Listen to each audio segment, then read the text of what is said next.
عليكم ورحمة الله وبركاته.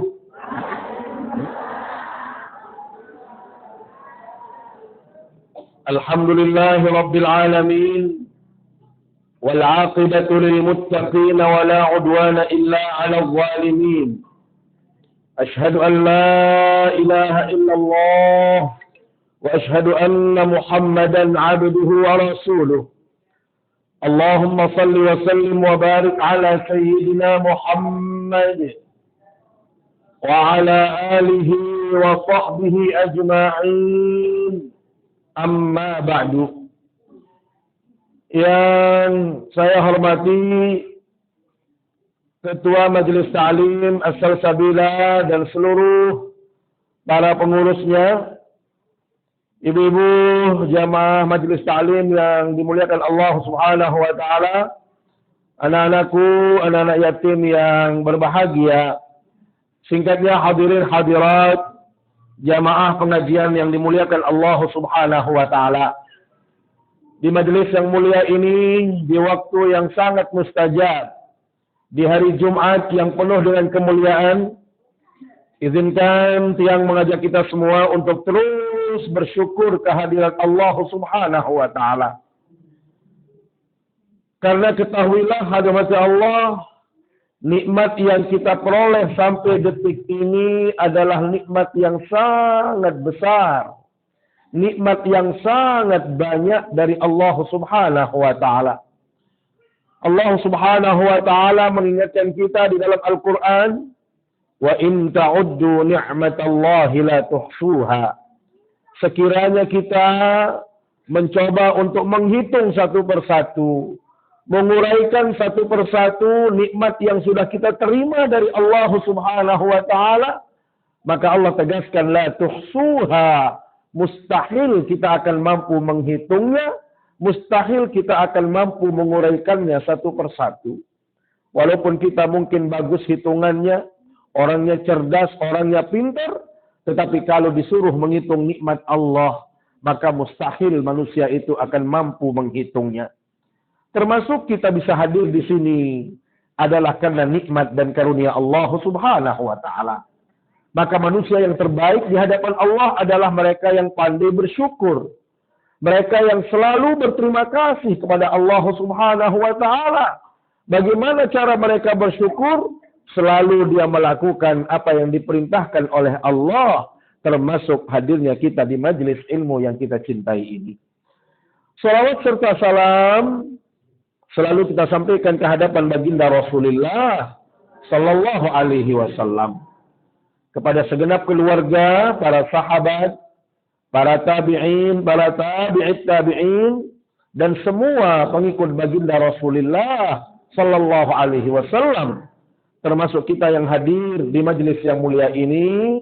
Mudah-mudahan kita semua mendapatkan syafaatnya di hari kiamat kelak. Amin ya rabbal alamin. Ibu-ibu jamaah yang dimuliakan Allah Subhanahu wa taala, kalau tadi kita mendengarkan beberapa ayat suci Al-Qur'an yang sudah dibacakan. Ayat tadi secara umum hadirat Allah berbicara tentang bagaimana kita melakukan atau menunaikan amanah-amanah yang Allah berikan kepada kita semua. Baik sebagai perorangan individu, maupun kita sebagai kelompok, maupun kita sebagai anggota masyarakat, banyak sekali amanah-amanah yang Allah berikan kepada kita semua. Termasuk bagaimana memberikan atau menegakkan yang namanya nilai-nilai keadilan di dalam kita bermasyarakat. Karena itu Allah Subhanahu wa taala di dalam surat An-Nisa ayat 58 tadi sudah dibacakan, "Innallaha ya'murukum an tu'addul amanati ila ahliha wa idza hakamtum bainan nasi an tahkumu bil adl." Secara umum, ibu-ibu yang dimuliakan Allah Subhanahu wa taala, kalau kita mengkaji asbabun nuzul, karena sebelum kita membahas ayat ini, kita perlu tahu apa penyebab turunnya ayat ini. Kenapa Allah menurunkan? Apa peristiwa yang terjadi? Ibu-ibu, setelah baginda Nabi sallallahu alaihi wasallam dan pasukannya menaklukkan kota Mekah, atau itu yang dikenal dengan Fathul Makkah. Begitu beliau masuk ke Mekah dan Mekah tidak lagi melakukan perlawanan, orang-orang kafir Quraisy sudah menyerah pada waktu itu, maka baginda Nabi Shallallahu Alaihi Wasallam meminta kepada salah seseorang yang namanya Utsman ibn Talhah kunci daripada Ka'bah. Maka beliau memanggil Utsman dengan mengatakan, wahai Utsman ibn Talhah, mana kunci Ka'bah itu? Maka begitu beliau, Utsman ibn Talhah akan menyerahkan kunci pintu Ka'bah tadi kepada baginda Nabi Sallallahu Alaihi Wasallam, sontak Ibnu Abbas, Al-Abbas ibn Abdul Muttalib, yang tidak lain adalah paman baginda Rasul Sallallahu Alaihi Wasallam, juga mau mengambil kunci tadi. Dengan mengatakan apa? Ya Rasulullah, biarkan kunci ini saya yang pegang. Biar sekalian saya pegang pintu Ka'bah, sekalian juga saya melayani jamaah haji yang hadir atau yang melakukan ibadah haji. Maka Utsman ibn Talhah mengurungkan, artinya beliau tidak lagi memberikan kepada baginda Rasul SAW. Sehingga apa kata Utsman ibn Talhah? Ya Rasul, kalau kunci Ka'bah ini saya akan berikan dengan syarat engkau menjaga amanah. Artinya apa? Setelah itu Anda kembalikan kepada saya kunci tadi. Jangan menyerahkan kepada siapapun. Karena itu kata Allah menurunkan ayat ini kepada baginda Rasul Sallallahu Alaihi Wasallam sebagai jawaban agar beliau menjaga amanah. Kalau sudah berbicara amanah dan keadilan ini hati Allah, ini ayat ini dua-duanya berkaitan tentang bagaimana pentingnya kita menegakkan nilai-nilai amanah dan keadilan sebagai seorang pemimpin. Terutama kaitannya dengan para pemimpin. Jadi pemimpin itu harus amanah, harus bisa berlaku adil dalam kehidupan ini. Walaupun sifat adil ini hati Allah adalah milik semua kita. Bahkan kita juga dituntut untuk berlaku adil dalam hidup ini. Dalam surat An-Nahl ayat 90 misalnya, Allah Subhanahu wa taala tegaskan, "Innallaha ya'muru bil 'adli wal ihsan." Sesungguhnya Allah memerintahkan kita untuk melakukan keadilan, atau Allah memerintahkan kita untuk berlaku adil dan selalu berbuat baik dalam kehidupan ini. Ibu-ibu yang dimuliakan Allah Subhanahu wa taala, apa arti adil? Apa yang dimaksud dengan adil? Adil dalam pandangan agama adalah wad'u syai'i fi makanihi, menempatkan sesuatu itu tepat pada tempatnya. Itulah yang disebut dengan adil. Jadi bukan berarti menyamaratakan segalanya, tidak. Belum tentu bisa sama rata.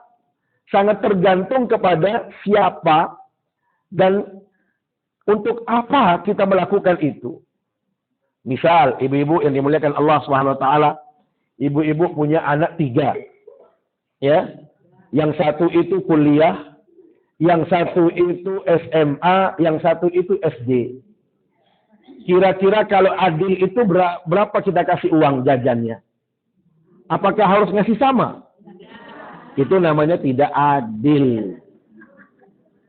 Jadi bukan berarti, mohon maaf, kita kasih 20. Itu tidak adil namanya. Padahal dia sama. Iya, tetapi kebutuhannya beda-beda. Berarti apa? Dia tidak menempatkan sesuatu pada tempat. Maka yang lebih besar, karena dia kuliah, mungkin dia beli bensin, dia mau ngopi, traktir temannya, mungkin kita kasih dia 50.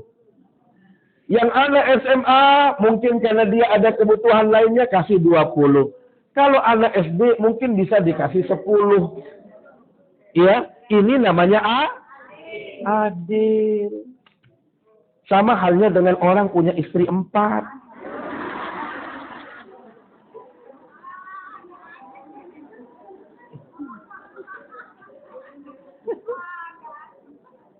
Kan disebutkan dalam Al-Quran, fankihu ma taba lakum minan nisa'i nisa'i masna wa thulatha wa ruba'.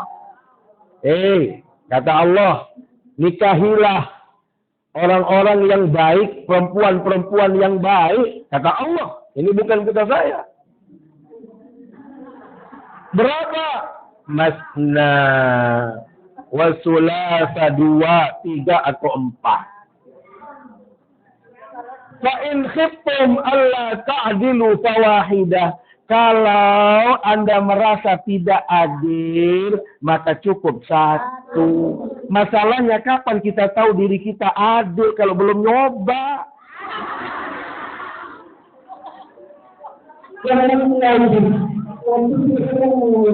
Bentar. Kita kan harus tahu adil atau tidak. Maka harus juga dicoba, kan begitu. Oh, ternyata setelah saya tidak adil, baru 1. Itu mana ayat tadi. Jadi saya meluruskan, inilah pemahaman ayat. Makanya banyak ulama yang mohon maaf, sebenarnya nikah itu bukan 1. Tankihu ma masna, coba 2 dulu. Kalau sudah 2 kamu nggak bisa karena kamu tidak adil, maka kembali kepada aslinya 1. Tapi kalau kamu adil, naik ke 3. Kalau adil lagi naik ya. Nah, ini masalahnya, kita sudah salah dari awal. Oke, bagaimana dengan firman Allah? Walan tastati'u an ta'dilu bainan nisa'i walau harastum. Kamu sekali-sekali tidak akan bisa adil di antara perempuan. Walaupun kamu berusaha, benar-benar berusaha, sudah berusaha, tidak mungkin. Ternyata apa maknanya yang di sini ayat ini? Dalam urusan cinta itu tidak mungkin. Dan itu bukan dosa. Makanya Rasul SAW setelah beliau berpoligami berdoa, ya Allah, hanya ini yang bisa saya lakukan. Maka jangan engkau memberikan saya dosa pada sesuatu yang aku tidak bisa lakukan. Jadi yang dimaksud dengan adil di situ adalah kalau urusan harta mungkin bisa adil. Bagi waktu mungkin adil. Tetapi kalau hati, kata Allah, tidak mungkin Anda bisa adil. Dan itu boleh. Karena tidak mungkin sama. Barang baru dengan barang lama.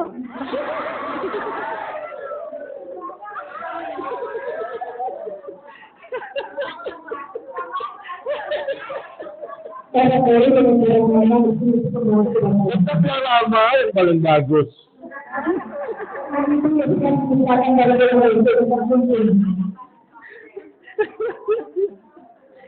Hadirin yang dimuliakan Allah Subhanahu wa taala. Jadi itulah makna adil. Adil itu menempatkan sesuatu pada tempatnya. Maka bukan berarti adil bila sama-sama rata, ya, semuanya mirip sama, itu tidak. Jadi kita memang dalam kehidupan ini, ibu-ibu yang dimuliakan Allah Subhanahu wa taala, harus berlaku adil dalam kondisi apapun. Baik kepada diri kita, kepada lingkungan kita, termasuk kepada Allah Subhanahu wa taala, kita juga berlaku adil. Bagaimana kita menempatkan keadilan itu? Yang pertama, masya Allah, kalau kita kepada Allah, berarti kita harus tahu posisi kita. Kita ini makhluk Allah. Allah itu pencipta kita. Allah memerintahkan kita untuk berlaku, untuk beribadah kepadanya. Maka di saat kita benar-benar beribadah, itulah yang kita sebut dengan adil. Menempatkan sesuatu pada. Maka di saat orang tidak mau beribadah, enggan beribadah, bahkan maksiat kepada Allah, berarti orang ini tidak menempatkan sesuatu. Artinya dia tidak berlaku adil. Termasuk kita secara pribadi dalam beribadah. Jadi misalnya kalau kita beribadah itu, kata Allah, ibadah itu kan dibagi 2. Ada ibadah mahdoh, ada ghairu mahdoh. Ibadah yang sifatnya langsung kepada Allah, dan ada ibadah-ibadah yang kaitannya dengan masyarakat. Maka seseorang bila mana dia perhatiannya hanya kepada Allah semata, sehingga hak-hak Allah dia tunaikan, sementara hak-hak sesama manusia dia tidak tunaikan, maka orang ini dipandang tidak adil. Maka keadilan yang sejatinya adalah bila mana kita bisa menghadirkan segala sesuatu sesuai dengan perintahnya, sebagai peruntukannya, itulah yang disebut dengan adil. Maka kita di dalam beribadah, bila mana bagus hubungannya kita dengan Allah, hubungan kita sesama manusia juga bagus, maka itulah sebenarnya makna adil. Ini dalam konteks perorangan. Karena biasanya, mohon maaf, kepemimpinan atau mohon keadilan itu lebih banyak berhubungan dengan kepemimpinan. Ya, terutama mereka yang diberikan amanah, diberikan kekuasaan, diberikan otoritas dalam hidup ini. Apakah dia sebagai lurah, apakah dia sebagai ketua RT, ketua RW, atau pejabat apapun dalam hidup ini, dia harus menghadirkan nilai-nilai keadilan di dalam kehidupan ini. Hadirat Allah, kenapa penting orang itu berlaku adil? Terutama para pemimpin. Kenapa harus adil seorang pemimpin itu? Jelas, kalau nilai keadilan itu ditegakkan, maka kenyamanan, kedamaian itu akan dirasakan oleh semua orang. Kenapa? Karena nilai-nilai keadilan itu hadir di tengah-tengah kita. Sehingga kita tidak perlu khawatir kalau ada masalah hukum misalnya, kita akan dikriminalisasi, dizolimi, disakiti. Tidak perlu. Kenapa? Karena penegak keadilan itu sudah menghadirkan keadilan. Maka kita merasa nyaman. Ibu-ibu akan tenang melakukan kegiatan. Kenapa? Kalaupun kita berhadapan dengan mahkamah atau pengadilan, pasti mereka akan menegakkan keadilan. Inilah mengapa adil itu penting untuk ditegakkan. Supaya kita semua merasakan kenyamanan, kedamaian di dalam berkehidupan ini. Makanya dulu, hadirat Allah, di zaman Rasulullah SAW, beliau itu kan sebagai pemimpin umat. Ada sekelompok orang-orang Quraisy, orang musyrik. Konon orang-orang ini adalah dari golongan orang-orang kaya. Maka salah seorang pemuka Quraisy, ibu-ibu, itu melakukan pencurian perempuan. Jadi itu yang namanya imra'ah Bani Makhzum, ya, dari satu keluarga yang namanya Bani Makhzum, itu melakukan pencurian. Karena yang mencuri ini adalah keluarga terhormat, keluarga terpandang, maka dia akan malu kalau ditahu anaknya mencuri. Maka apa kata orang-orang pembesar itu? Siapa yang kira-kira yang bisa menghadap Rasulullah minta keringanan supaya jangan sampai anaknya orang yang hebat atau orang yang terpandang ini dipotong tangannya oleh Rasul sallallahu alaihi wasallam. Karena dulu di zaman Islam, Allah, orang yang melakukan pencurian itu dia akan dipotong tangannya. Maka mereka berdiskusi siapa yang harus menghadap Rasul untuk minta keringanan supaya jangan dipotong tangan anak pembesar tadi. Mereka sepakat kalau begini Usamah yang bisa membantu kita. Siapa Usamah? Usamah ini adalah anak angkat baginda Nabi. Hubbu Rasulullah SAW. Orang yang sangat dicintai oleh Rasul. Ibu, supaya dia bisa dimaafkan, supaya dia tidak dipotong tangannya, agar dia tidak malu karena anaknya mencuri, maka dia minta kepada Usamah untuk memberitahukan baginda Nabi agar tidak ditegakkan hukum potong tangan atas anaknya. Subhanallah, begitu Usamah menghadap Rasulullah. Ya Rasulullah, ini anaknya pembesar Quraisy mencuri ya Rasul. Mohon jangan dipotong tangannya supaya dia tidak malu. Apa jawaban Rasulullah SAW? Innama ahlaka man kana qablakum. Sungguh bahwasanya kehancuran orang-orang sebelum kita. Kenapa mereka hancur kata Rasul? Idza sarqa atau idza sariqa fihi musyarif tarakuh wa idza sarqa aw sariqa minhum ad-dha'if aqamu 'alaihi al-hadd. Inilah yang merusak hukum. Inilah yang menjadikan orang-orang sebelum kita ini hancur lebur. Kenapa? Karena mereka, bila mana para pembesar-pembesar mereka, orang-orang terhormat di kalangan mereka melakukan tindakan pencurian, mereka tidak menegakkan hukum itu dengan adil. Tetapi bila yang mencuri itu orang-orang biasa, orang-orang lemah, orang-orang miskin, ditegakkan dengan memotong tangannya. Apa kata Rasul? Aimullah, demi Allah. Lau anna Fatimata binta Muhammadin sarakat laqata'tu yadaha. Ketahuilah, wahai manusia, kata Rasul, sekiranya Fatimah anaknya Nabi Muhammad itu mencuri, saya sendiri yang akan potong tangannya. Lihat. Inilah yang kita sebut dengan nilai-nilai keadilan. Sehingga biasanya orang, bila mana orang-orang pembesar, orang-orang kaya ini melakukan tindakan kriminal, biasanya nego-nego hukum di mana-mana. Atau mungkin mereka bayar sana-sini. Atau mereka macam-macam caranya. Inilah yang menyebabkan kita hancur dalam kehidupan berbangsa ini. Termasuk, ibu-ibu yang dimuliakan Allah, inilah yang membuat kita tidak nyaman dalam kehidupan berbangsa. Kenapa? Karena hukum itu hanya tajam ke bawah, tumpul ke ini. Maka bila mana ini terjadi, yang akan rugi adalah kita semua. Anak bangsa rugi, rakyat rugi, dan negara ini juga akan hancur. Dia tidak akan terjaga atau tidak akan dijaga oleh Allah Subhanahu wa Ta'ala. Karena itu nilai-nilai keadilan ini harus hadir. Harus ditegakkan. Termasuk kita selaku individu. Mohon maaf, kalau kita berbicara kepemimpinan, dalam Islam mengatakan apa? Kullukum ra'in wa kullukum mas'ulun an ra'iyatih. Setiap kita itu adalah pemimpin. Ibu-ibu, bukan pemimpin itu hanya mereka-mereka yang memegang kekuasaan. Tetapi ketahuilah, kata Rasulullah, selaput yang pelunggum saya miliki adalah pemimpin. Berarti kita ini sudah menjadi pemimpin. Kalau kita belum menikah, berarti pemimpin terhadap diri sendiri. Apakah kita sudah adil dengan diri kita sendiri atau tidak? Jangan-jangan hanya mangan doang berpikiran. Mangan, ibadah ndek. Ini berarti tidak idealnya, hadirat Allah, kita ini makan. Tetapi kita juga harus memenuhi kewajiban kita di hadapan Allah. Kita juga berkewajiban untuk ibadah.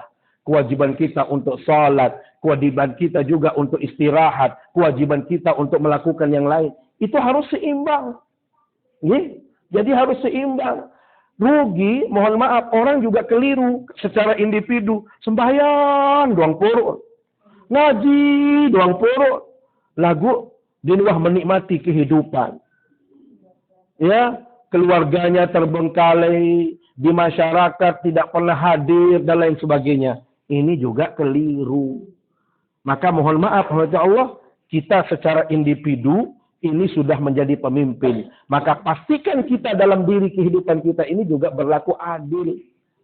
Jadi kita perlu juga istirahat, perlu bekerja, perlu ngaji, perlu sholat. Semuanya itu harus kita hadirkan dengan penuh keseimbangan.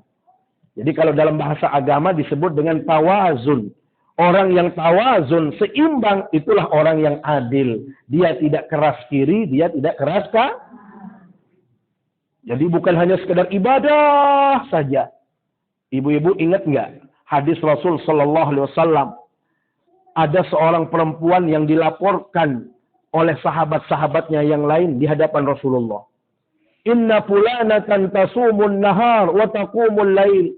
Ya Rasulullah, ada tetangga kami perempuan, Masya Allah, rajin sekali sholatnya. Tidak pernah tidak sholat. Malamnya itu selalu qiyamul lail. Kapanpun kita ke rumahnya, pasti dia lagi sholat. Ada ibu-ibu di sini seperti itu?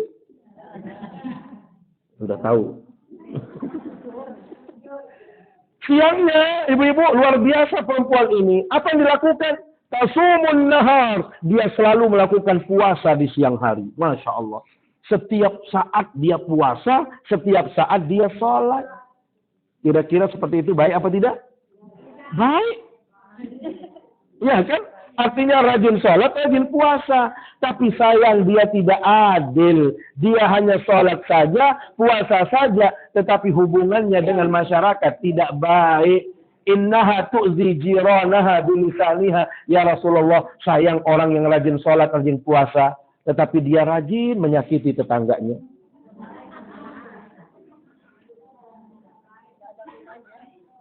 Menyakiti tetangga, memfitnah tetangga, pokoknya semuanya kalau ada yang buruk-buruk dari dia.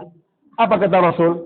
Hiya min ahlin nar. Orang ini masuk neraka. Kenapa? Karena dia tidak berlaku adil dalam dirinya sendiri. Makanya kata Allah, sebenarnya berlaku adil ini menjadi keharusan kita semua. Jadi tadi contohnya bukan hanya ibadah. Kalau hanya ibadah saja yang kita lakukan, itu namanya berat kanan. Ya? Tetapi kita melupakan sisi yang lain, hubungan sosial kita. Makanya mari kita ingat satu riwayat di zaman Rasulullah Sallallahu Alaihi Wasallam. Ada salah seorang sahabat, Rasul sedang ngaji seperti ini, Ibu. Apa kata Rasul? Yattali'u alaikum rajulun min ahlil jannah. Sebentar lagi Anda akan lihat laki-laki yang masuk dari sini, itu merupakan ahli surga. Semua mata tertuju ke pintu tadi. Siapa yang dimaksud dengan ahli surga? Ternyata begitu datang laki-laki tadi, ibu-ibu. Ternyata orangnya biasa-biasa, jenggotnya seperti tiang. Tidak terlalu panjang, tidak lebat. Persis seperti ini. Jadi kalau mau melihat orang itu, saya saja lihat. Mirip-mirip loh. Mirip kan tidak sama. Subhanallah, orangnya biasa-biasa, janggutnya atau jenggotnya tidak terlalu lebat dan masih basah dengan air wudhu, sandalnya dia jepit di ketiak kirinya, lalu sholat. Ibu-ibu, kalau di zaman dulu sampai saat ini, membawa sandal ke masjid itu sesuatu yang biasa. Ya. Kalau dulu di zaman Rasul Shallallahu Alaihi Wasallam, kenapa orang itu langsung membawa sandalnya ke tempat dia sholat? Karena memang masjidnya tidak seperti kita. Tidak ada karpetnya, tidak ada keramiknya. Semuanya serba tanah. Di zaman Rasul itu tanah. Sehingga dia masuk itu pakai sandal. Atau dia masuk itu tinggal kepit di sini, dia taruh di depan dia atau belakang dia. Sama dengan kita di Masjidil Haram saat ini atau Masjid Nabawi, ibu-ibu. Ya. Kalau di Masjidil Haram, itu kita masuk, biasanya ada plastik disediakan. Ambil plastik tadi, kemudian masukkan sandal kita, bawa ke tempat kita mau sujud. Apakah di samping kanannya, samping kiri, atau belakang, boleh dibawa. Di Masjidil Haram. Kenapa ibu-ibu? Kalau di Masjidil Haram saat ini harus dibawa, kenapa? Karena Masjidil Haram itu luas. Ibu-ibu kalau masuknya misalnya dari sebelah kanan, belum tentu bisa keluar dari kanan lagi. Jangan-jangan keluarnya di kiri. Mau mencari sandal, itu sulit ketemunya. Jangan-jangan kita stres karena saking satu, jauhnya putaran. Yang kedua, mirip semua tempat itu. Beta kolon baru. Apalagi cari dengan Lombok, mohon maaf. Kalau dia hilang sandalnya di Masjidil Haram, ibu cerita elek kos, elek hotel. Sebaik si malaikat. Jangan. Akhirnya, saking senangnya, besok beli lagi yang baru. Ditaruh lagi di situ, di tempat di bawah. Pulang-pulang cerita lagi. Kedemen malaikat. Ini sih. Bahagia rasanya. 3 kali dia beli sandal. Yang keempat dikepeng. Kenapa dia seperti itu? Salah pemahaman kalau hilang sesuatu di Masjidil Haram itu adalah sesuatu yang baik. Padahal itu karena kecerobohan kita. Bukan diambil malaikat. Itu justru diambil oleh tukang bersih. Ya, orang-orang yang membersihkan. Kenapa? Karena itu dianggap sampah. Maka disinilah pentingnya ibu-ibu yang dimuliakan Allah, sandal itu harus dibawa. Karena kalau ketinggalan di situ, ingat Masjidil Haram itu dalam 1 jam itu ada pembersihan. Sehingga setiap ada yang di bawah, mau sandal mahal, sandal murah, itu diangkat dan dibuang ke tempat sampah. Ya, ini. Jadi bukannya diambil malaikat. Apalagi hormati Allah, kadang-kadang kalau kita jamaah haji Indonesia, terutama orang NTB, apalagi orang Lombok, ketahuan sekali. Kalau dia masih banyak uang, itu rajin ke masjid. Wih, bakbuk pulang di masjid deh. Yang penting apa? Pulang dari masjid, bawa kocor, bawa sejadah, bawa surban, terus bawa kurma. Nah, tandel, kalau kita mau tahu jamaah ini masih punya uang atau tidak, lihat dia. Kalau dia rajin ke masjid, masih ada uang, lamun uang kahjuk masjid, berarti lebih keteng. Iya, rata-rata. Jadi setelah haji langsung nanya, pirang ya uli, kapan kita pulang? Kalau sudah tidak ada lagi motivasi yang lain. Satu, ke masjid itu memang dianjurkan, tetapi dia ingin selesai itu ada oleh-oleh yang dia beli. Sekarang sudah habis. Ya, sehingga kadang-kadang kan berketuan, pirang tak uli, kapan kita pulang? Kapan kita pulang? Selalu nanya kapan kita pulang. Ya, ini khawatir Allah kendala. Makanya selalu saya sampaikan kepada jamaah yang akan berangkat haji, ya, jangan sampai cara-cara seperti itu dihadirkan. Kenapa? Karena disitulah tempat kita paling baik untuk beribadah. Masjidnya paling baik, ya, tempatnya paling suci, maka harusnya kita menggunakannya untuk ibadah. Ibu-ibu yang dimuliakan Allah Subhanahu wa taala. Karena itu tadi laki-laki yang masuk tadi adalah orang biasa. Sampai hari kedua, hari ketiga, Rasul mengatakan inilah laki-laki yang akan masuk surga.